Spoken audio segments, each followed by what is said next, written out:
kim 100 marta Estağfirullohal azim allazi la ilaha illahu al hayyul qayyum va atubu ilayh desa demak o'sha odamni dedilar Rasul akram alayhisolatu vassalom, gunohlari agar urushdan qochgan bo'lsa ham kechiriladi.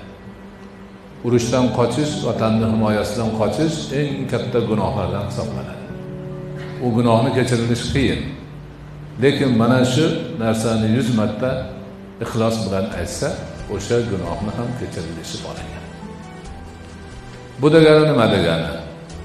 Hay, tirik, qayyum, har bir narsani tutib turuvchi qoyim zot bo'lgan ulug' Allohdan gunohimni kechirishini so'rayman va u zotga tavba qilaman degan gap.